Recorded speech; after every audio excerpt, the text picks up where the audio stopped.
amkia social media tu, kwenye memes kama 10 kuna 5 zinahusisha ngono. Au kwa nini unapogombana na mtu tu sikali analokupa mara nyingi litahusisha ngono? Katika mazingira ya kujiuliza tu why inakuwa hivyo. Ni situation kama hivyo ambapo mtu amekomind kabisa ile katika maneno makali ambayo mtu arushiana mara nyingi yatahusisha ngono.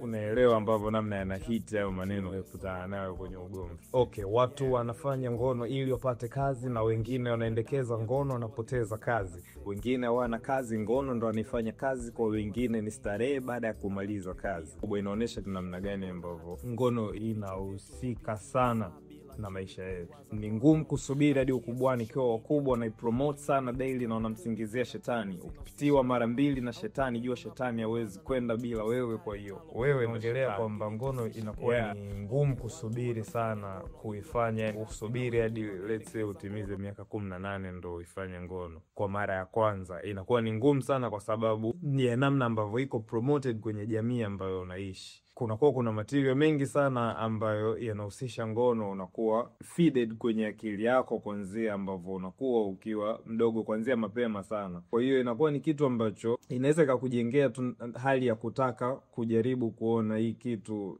inakuaje. Line inafuata, ukipitiwa mara 2 na shetani, hiyo shetani haiwezi kwenda bila wewe, kwa hiyo wewe ndo shetani. Inabidi shetani aende na wewe, anakupitia, ina maana bila yeye kuenda na wewe hamna sehemu ambayo anaweza akaenda. Clear. Kuna watu wana password za mwili wa mpenzi wako zote kabla mjapatana. Sometimes tunakutana na watu ambao wametoka kwenye mahusiano ya muda mrefu na watu ambao wamekaa nao kiasi cha kutosha kuwajua vizuri. Hiyo ni Kilio Chetu, produced by Rodrizi YG. Hii ni moja ya track ambayo imepata mapokezi mazuri sana kwenye mixtape ya Usichukue Sifa za Mungu.